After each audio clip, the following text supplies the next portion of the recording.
자, 오늘 본문 말씀을 가지고 실패를 딛고 일어서라 라는 제목으로 함께 은혜를 나누겠습니다. 우리가 본받고 따라갈 만한 그런 믿음의 사람들, 하나님께서 복을 주셔서 쓰신 사람들은 전부 다 실패를 경험했던 사람들이에요. 하지만 그것에 굴하지 않고 다시 실패를 딛고 일어선 사람들, 또 한결같이 그런 사람들입니다. 그래서 그 중에 오늘은 한 사람을 선택해서 그 사람의 생애를 살펴보며 그에게서 배우고자 해요. 실패를 딛고 일어서는 방법에 대해서 배우고자 합니다. 그리고 여러분에게 소개할 인물은 바로 모세입니다. 오늘은 이 모세의 실패 속에서 우리가 무엇을 배워야 하는지, 어떠한 변화를 추구해야 되는지 살펴보며 실패를 딛고 성공에 이르는 나아가는 그런 방법을 배우고자 합니다. 큰 은혜의 시간 되기를 간절히 주의 이름으로 축복합니다. 축복합니다. 이 앞서서 먼저 본문의 배경 설명 좀 해드리겠습니다. 사랑하는 여러분, 모세는 성경을 보면 120세를 살았습니다. 120세를 살았는데 아주 공교롭게도 그의 생애를 40년씩 딱딱 나누어 세 부류의 시대로 나눌 수가 있습니다. 먼저 40살까지 그는 우리 잘 알다시피 이집트의 왕자로 살았습니다. 모세 당시 이집트는 고대 군동의 패권 국가였어요. 그 고대 군동의 패권 국가에 이집트의 왕자로 살았어요. 우리 잘 알다시피 이 모세는 나일강에 그의 어머니 아버지가 그를 떠늘에 보냈고 그 이집트의 공주가 이 물에서 이 모세를 건져내어 양자로 삼고 이집트의 왕자가 된 것입니다. 물에서 건진 자라는 뜻으로 이름이 모세입니다. 이렇게 40년간을 이집트의 왕자로 로얄 패밀리로 살았어요. 그리고 두 번째 생에는 그가 살인을 저지르고 그리고 도망자가 돼서 미디안 광야의 운둔자로 그리고 그 운둔에 살면서 40년간을 양떼를 치는 목자로 살았어요. 80세까지 그는 그런 삶을 살았습니다. 세 번째 생에는 80세의 소명을 받고 내 백성을 구원하라라는 소명을 받고 죽기까지 120세까지 출애굽의 지도자, 민족의 영웅으로 살았습니다. 그리고 오늘 본문 말씀은 두 번째 생애 시대인 그 인생의 시대인 그가 살인을 저지르고 도망자가 돼서 미디안 광야의 운둔에 있을 때 어찌 보면 그 시작점이 되는 말씀이 오늘 본문의 내용입니다. 사랑하는 여러분, 이 두 번째 시대 오늘 본문의 시점에 그렇다면 이 모세의 심적인 상황은 어땠을까요? 이에 대해서 19세기 말 20세기 초 아주 위대한 전도 부흥 강사이자 성경 해석 강해 설교자였던 D.L. 무디 선생님께서 흥미로운 해석을 우리에게 하고 있어요. 첫 번째 시대를 가리켜서 무디 선생님은 그가 천상천하 유아 독전, 세상에서 나는 제일 잘난 사람이다라는 의식 속에 살았다라고 해석을 합니다. 말을 해요. 그리고 두 번째 시대 미디안 광야에서 은둔자로 목자로서 살 때는 나는 내 스스로 아무것도 할 수 없는 사람이다 라는 의식 속에 살았다고 합니다. 그리고 뒤에 무디 선생님 말하기를 세 번째 시대인 그가 출애굽의 지도자로서 죽기까지 살 때는 그는 나는 비로소 하나님의 사람이 되었다라는 의식 속에 살았다고 합니다. 이러한 D.L. 무디 선생님의 해석에 따르면 오늘 본문의 시점에 이 모세의 심적인 상태는요, 살인과 도망과 운둔이라는 실패 속에서 나 스스로 나는 아무것도 할 수 없는 나는 나약한 존재입니다. 하나님의 은혜가 아니면 나는 살 수가 없습니다 라고 양손 양발 다 든 상태라고 볼 수 있어요. 하나님의 은혜 아니면 나는 한 발자국도 나는 나아갈 수가 없어요. 나는 철저하게 실패한 인생입니다. 이제 하나님만 바라보고 살겠습니다 라고 주를 의지하는 그런 마음을 아마 가졌을 것이고 마음의 상태였을 것이고 그리고 다시금 실패를 통해서 일어서기 위해서 실패에서 일어서기 위해서 절치부심하는 준비하는 시간이었다고 볼 수가 있을 것입니다. 사랑하는 여러분, 이제 이러한 내용 이해를 바탕으로 이제 생각을 해보겠습니다. 사랑하는 여러분, 모세는 실패 속에서 무엇을 배우고 어떤 변화를 이루어 실패를 딛고 다시 일어설 수가 있게 됐을까요? 자, 이제부터 따라하시겠습니다. 첫째로, 따라합니다. 첫째로, 자기가 아닌 하나님의 방법을 따르는 사람이 되었습니다. 그는 실패를 통해서 자기가 아닌 하나님의 방법을 따르는 사람이 됐어요. 그래서 실패를 딛고 성공에 이를 수가 있었던 것입니다. 사랑하는 여러분, 세상의 성공이라는 기준으로 볼 때 모세의 삶은 정말 실패한 인생이었어요. 고대 근동에 가장 잘 살고 힘 있는 나라라고 했던 이집트의 왕자의 신분에서 한순간에 도망자, 살인자, 은둔자가 돼서 누구도 찾지 않는 그런 광야에서 양떼나 몰고 있는 목자가 됐어요. 세상의 기준으로 볼 때 성공의 기준은 실패한 인생이죠. 자, 그렇다면 그렇게 된 원인이 뭘까요?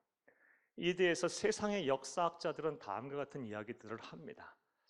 혹자들은 이 모세가 차기 왕권의 다툼에서 밀려갔고 숙청을 당할 것이 두려워서 미디안 강화로 도망을 갔다라고 해석을 하는 사람들이 있습니다. 이렇게 해석을 하는 사람들은 오늘날과는 비교할 수 없을 정도로 인권이 무시되던 사회, 그리고 또 절대 권력을 갖고 있던 이집트의 왕자가 그 평범한 사람 하나 죽였다고 도망자 또 살인자의 누명을 쓰고 평생 도망 다닐 것이 말이 되느냐라는 그런 의문 속에서 시작이 돼요. 충분히 그렇게 생각할 수 있는 합리적인 추론이라고 생각합니다. 또 어떤 역사학자들은요, 이집트의 최고 권력자들에게 있어서는 히브리 민족은 아주 가시와 같은 존재고 적대적인으로 생각하는 존재들이었는데, 이 모세가 히브리 민족의 출신이었으니 발각이 됐고, 그리고 그것을 기회 삼아 준동을 일으키는 사람들 때문에 어려움이 생겨서 모세가 미디안 강야로 도망을 갔다라고 해석을 하는 사람들도 있습니다. 이 또한 합리적으로 충분히 생각해 볼 수 있는 그런 해석이라고 생각이 돼요.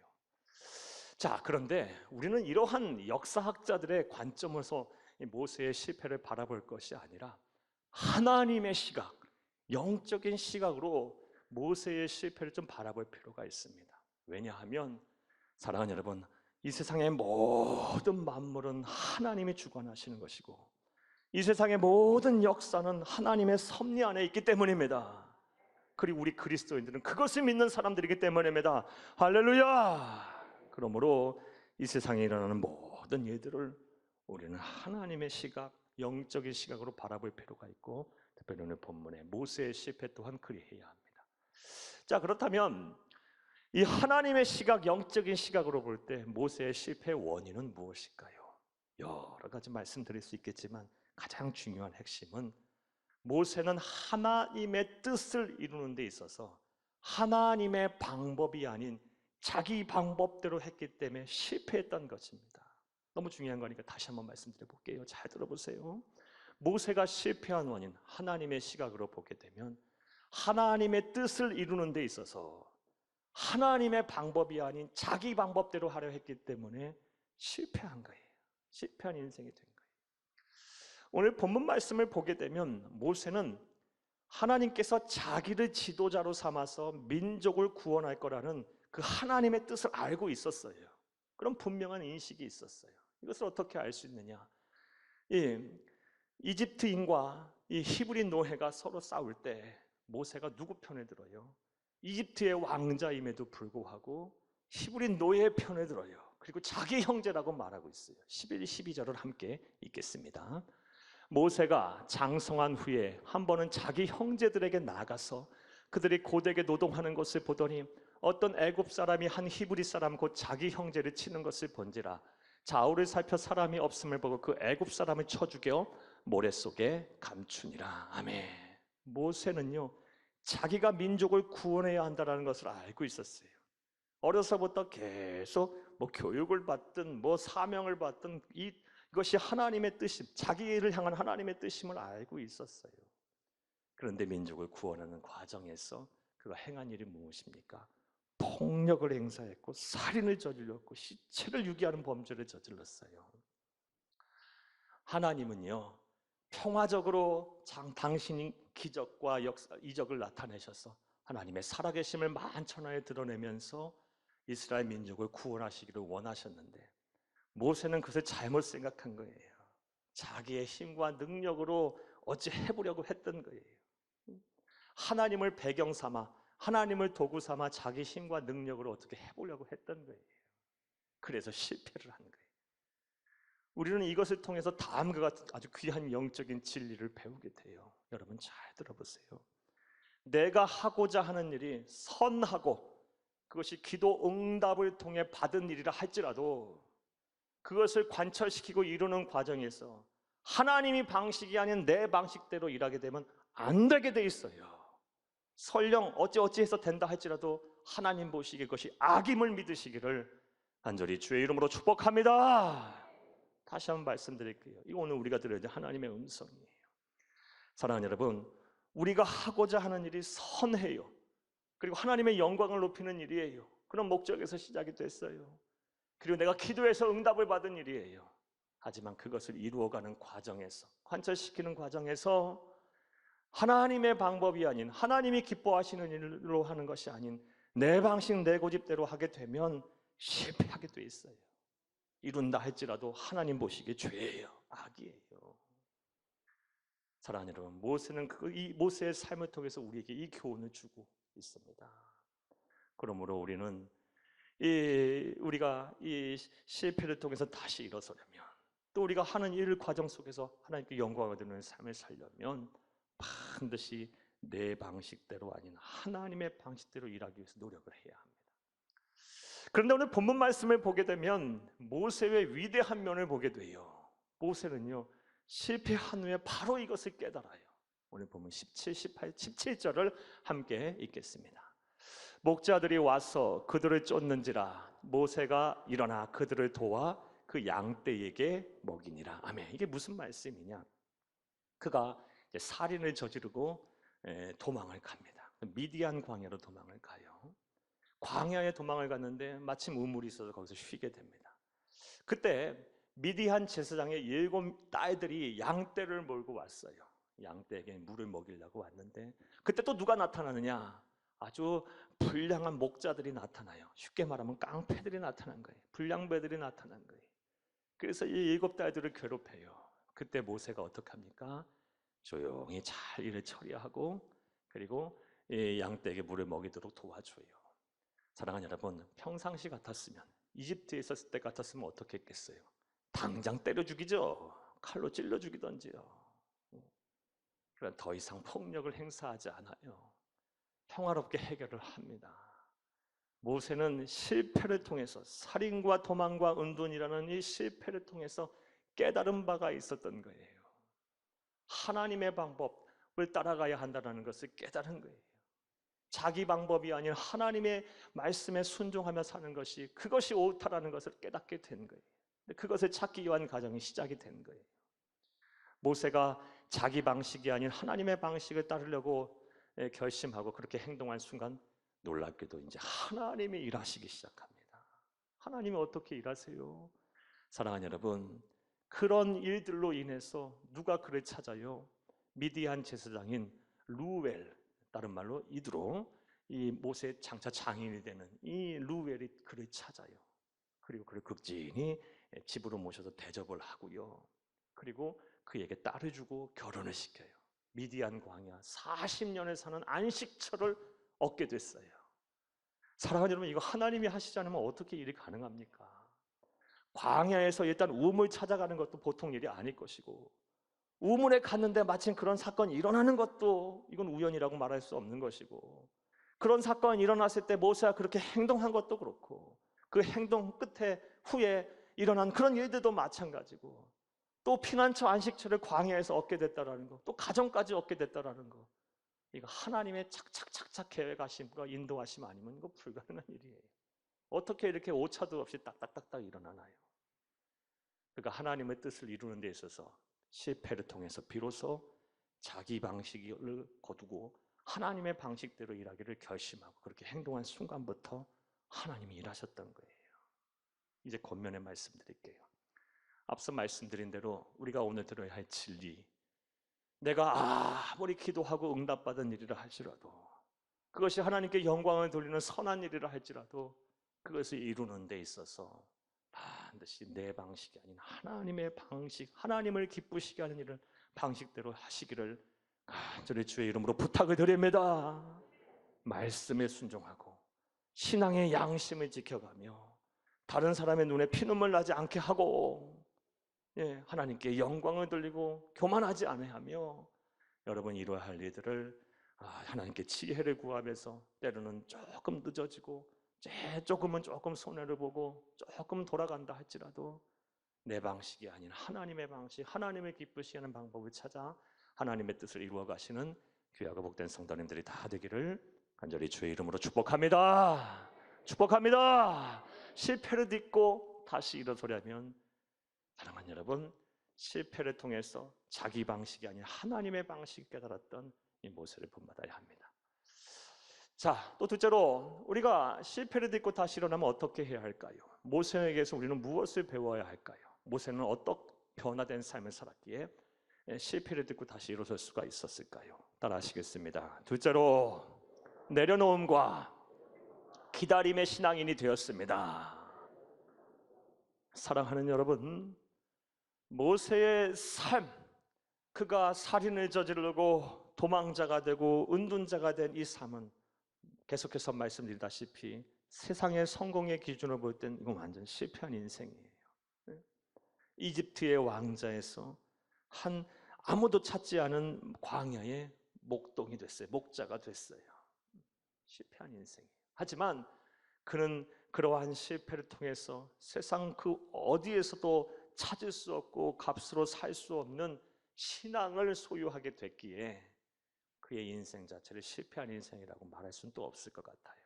사랑하는 여러분, 그렇다면 그가 실패를 통해서 배운, 실패를 통해서 얻게 된 그가 얻은 귀한 신앙은 무엇일까요? 첫 번째 그가 얻은 신앙은요, 내려놓음의 신앙이에요. 그는 실패를 통해서 내려놓음의 신앙을 얻게 됐어요. 오늘 보면 21절과 22절을 함께 읽겠습니다. 모세가 그와 동거하기를 기뻐하며 그가 그의 딸 십보라를 모세에게 주었더니 그가 아들을 낳음에 모세가 그의 이름을 게르솜이라 하여 이르되 내가 타국에서 나그네가 되었음이라 하였더라. 아멘. 이제 미디안 제사장 루웰의 집에 정착을 합니다. 그리고 그 집에 이제 자신의 몸을 의탁하고 또 제사장 딸인 십보라와 결혼을 해서 이제 아들을 낳았어요. 첫째 아들의 이름이 무엇입니까? 게르솜이에요. 게르솜의 뜻이 뭐예요? 내가 타국에서 나그네가 되었다. 나그네라는 뜻이에요. 사랑하는 여러분, 그가 이름은 나그네라고 이름을 줬다는 말을 통해서 우리는 그가 이제 이집트의 왕자라는 허울을 전부 벗어버렸다는 것을 알 수 있어요. 내려놨다라는 것을 알 수 있어요.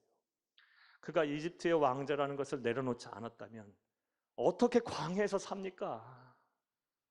그 화려했던 시절, 그 부와 명예와 건설을 가지고 말만 하면 모든 것을 이루고 할 수 있었던 그런 삶을 버리고 내려놓지 않으면 어떻게 냄새나고 축축하고 또 불안하고 또 춥고 더운 그 광야의 불편한 광야의 삶을 살 수가 있었겠어요?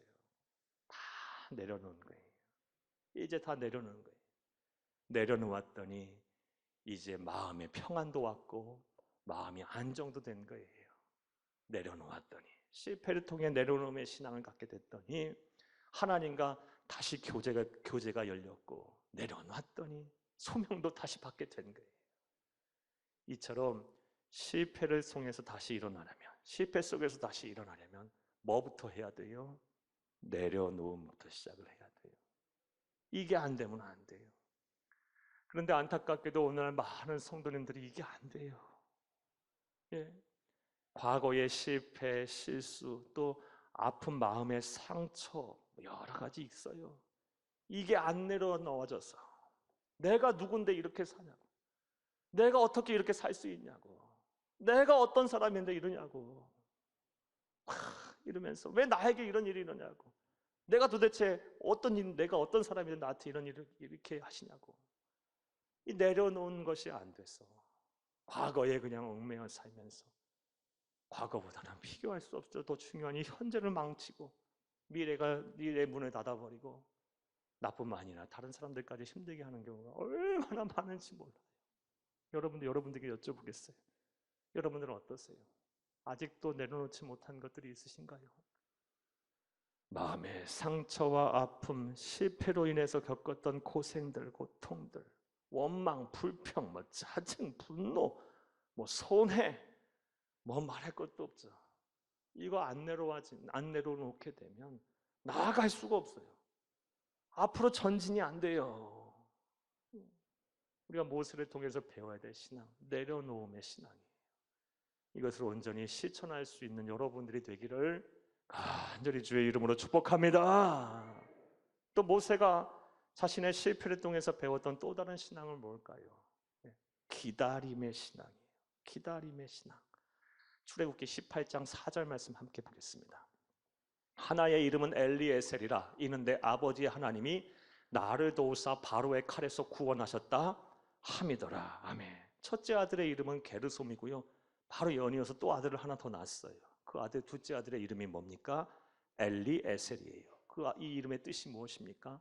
내 아버지의 하나님이 나를 도우사 바로의 칼에서 뭐 했다? 구원하셨다. 하나님이 나를 구원하셨다라는 뜻이에요.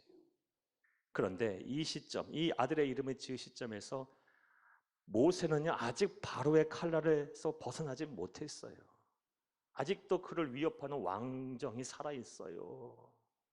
그럼에도 불구하고 바로의 칼에서 하나님의 나를 도우사 내가 구원을 받았다라고 이름을 그렇게 줘버리고 있어요. 이미 그런 확신을 하고 있는 거예요. 그리고 하나님의 때를 잠잠히 기다리겠다라는 거예요. 그런 믿음 아래서 이런 이름을 지은 거예요. 우리에게도 이 믿음이 필요합니다. 실패를 하고 실수를 하고 또 과거의 아픔과 상처가 있다면 내려놔야 돼요. 그리고 나서 뭐 해야 돼요? 잠잠히 하나님의 때를 기다려야 돼요. 이 신앙이 있어야 돼요. 실패를 통해서 우리가 이 신앙을 배워야 돼요. 사랑하는 여러분, 우리는 모세의 뒷이야기를 너무 잘 알고 있어요. 모세가 몇 년을 기다립니까? 40년을 기다려요. 40년이면 한 사람의 반평생이에요. 40년을 기다릴 정도의 신앙인이 됐어요. 근데 우리의 모습은 어때요? 하루 이틀만 안 이루어져도요 벌써 내 신앙은 몇 번 왔다 갔다 해요. 내 인격과 내 삶은요 몇 번 내 감정은 수도 없이 요동쳐요. 우리가 이 실패를 통해서 이걸 배워야 돼요. 기다림의 신앙. 기다림이 인내가 얼마나 중요한지요. 성경을 보게 되면 특히 신약 성경을 보게 되면 인내와 믿음을 동일시하고 계세요. 하나님은요. 믿음이 곧 인내예요. 그렇게 보고 계세요. 얼마나 중요하게 생각하는지 몰라요. 믿음 있는 자가 인내하는 거죠. 그리고 인내는 믿음의 한 표현의 방법이고요. 드러나는 가장 구체적인 방법, 드러나는 방법이고 표현의 방식이고요. 사랑하는 여러분, 실패를 하셨습니까? 다시 딛고 일어서야 합니다. 이를 위해서는 기다림의 신앙을 반드시 여러분의 것으로 소유하기를 간절히 주의 이름으로 축복합니다. 축복합니다. 말씀 맺겠습니다. 사랑하는 여러분, 우리는 이제 실패를 하지 않을 수가 없어요. 우리의 삶이라는 게. 그리고 앞으로 더 할 거예요. 왜냐? 성경을 보게 되면 마지막 때가 가면 갈수록 사랑이 더 식어질 거라 그랬어요. 그럼 자연스럽게 경쟁도 더 치열해질 것이고요. 그리고 사탄 마귀의 영적 공격도 더 드세질 거예요. 그러하기에 우리는 계속해서 더 많은 실패를 할 수밖에 없을 거예요. 그렇다고 한다면 실패를 피할 수가 없다면 실패를 잘 대처하고 극복하는 것이 우리에게 주어진 과제인 거예요. 우리가 실패를 잘 했을 때 잘 대처하고 또 잘 극복할 수 있어야 돼요. 이를 위해 오늘 모세가 자신의 전 생애를 통해서 우리에게 교훈으로 남겨준 이 진리를 여러분 마음에 잘 새기고 하나님의 음성으로 들으시기를 바라요. 내가 하고자 하는 일이 선하고 그것이 설령 하나님의 뜻이라 할지라도 하나님의 방법, 하나님이 기뻐하시는 방법대로 해야지 내 방식대로 하려다 보면 힘들어서 못해요. 그리고 한다고 한들 결과가 나온다 한들 신통치도 않을 것이고 그리고 그것 또한 하나님 보시기에 악이에요. 나아가 실패를 통해서 내려놓음의 시간을 가지시고 신앙을 가지시고 또 기다림의 신앙 동안 여러분의 것을 삼으시기를 부탁합니다. 그리하면 반드시 실패를 통해서 다시 일어서게 하실 것입니다. 이런 은혜와 복이 저와 여러분의 복이 되기를 간절히 주의 이름으로 축복합니다. 축복합니다. 축복합니다.